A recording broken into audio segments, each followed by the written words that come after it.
നമസ്തേ, ഏവർക്കും രഞ്ജിനി വിനോദ് വ്ളോഗിലേക്ക് സ്വാഗതം.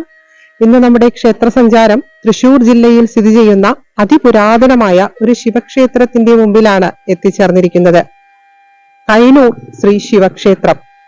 ഇത് നഗരത്തിൽ നിന്നും ഏകദേശം ഒരു 12 കിലോമീറ്റർ അകലെയായിട്ടാണ് സ്ഥിതി ചെയ്യുന്നത്. പരശുരാമ പ്രതിഷ്ഠിതമായ 108 ശിവാലയങ്ങളിൽ ഉൾപ്പെട്ട ഒരു ക്ഷേത്രമാണിത്. നമുക്കിന്ന് ഈ ക്ഷേത്രത്തിന്റെ വിശേഷങ്ങളാണ് പറഞ്ഞു തുടങ്ങേണ്ടത്. അതിനായി ഇവിടെ കുടികൊള്ളുന്ന ആ കൈലാസനാഥൻ തന്നെ വാക്കുകൾ നൽകി അനുഗ്രഹിക്കട്ടെ.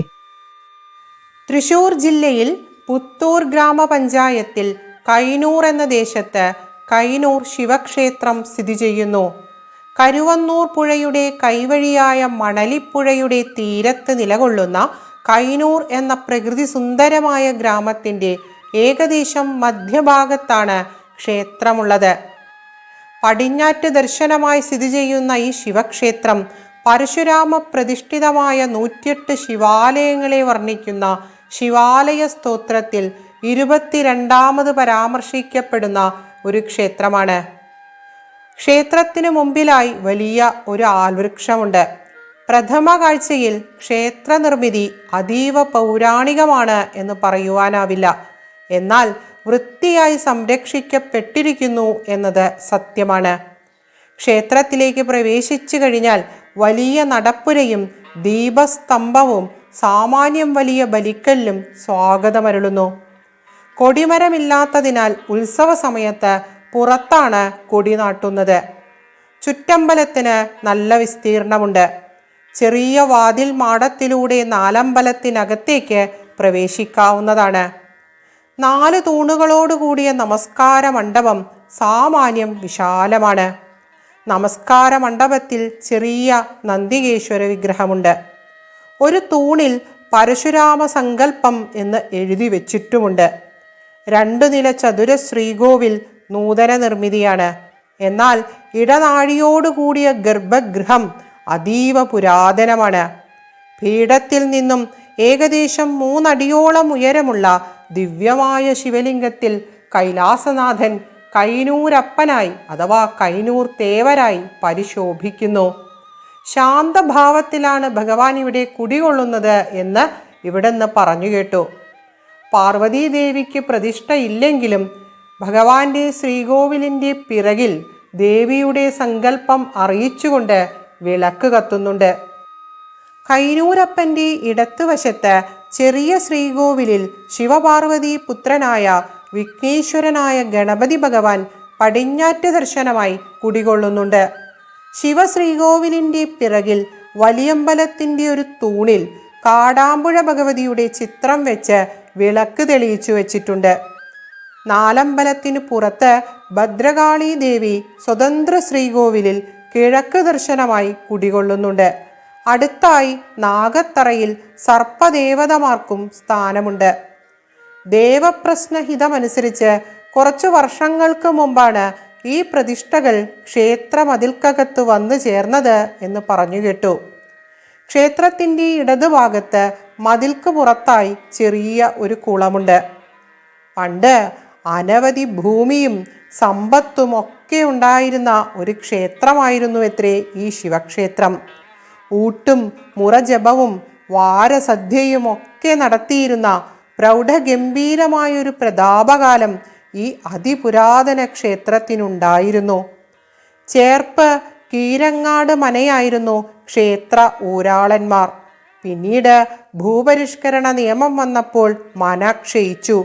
അങ്ങനെ ഏറെ കാലം നിവേദ്യം പോലും ഇല്ലാത്ത ഒരവസ്ഥ ഈ ക്ഷേത്രത്തിന് വന്നു ചേർന്നു. പിന്നീട് ദേശവാസികൾ ഇടപെട്ട് ഒരു സമിതി ഉണ്ടാക്കി ക്ഷേത്രഭരണം ഏറ്റെടുത്ത് നടത്തുകയാണത്രേ ഉണ്ടായത്. ഇപ്പോഴും നാട്ടുകാരും ഭക്തജനങ്ങളും അടങ്ങുന്ന കൈനൂർ ശിവക്ഷേത്ര സേവാ സമിതി തന്നെയാണ് ക്ഷേത്രഭരണം നടത്തുന്നത്. പ്രതിഷ്ഠാദിനമായ മേടമാസത്തിലെ രോഹിണി നാൾ പ്രധാന ആണ്ടുവിശേഷമാണ്. 5 ആനകളുടെ പുറത്ത് എഴുന്നള്ളിപ്പ്, വിവിധ ദേശക്കാരുടെ കാവടി അഭിഷേകം, ഭസ്മക്കാവടി, പൂരമേളം എന്നിങ്ങനെ ഒത്തിരി ആഘോഷ പരിപാടികൾ ഈ പൂരക്കാലത്ത് അഥവാ ഈ ആണ്ടുവിശേഷത്തിന് ഇവിടെ അരങ്ങേറുന്നു. ശിവരാത്രിയും അതീവ വിപുലമായി ഇവിടെ ആചരിക്കാറുണ്ട്.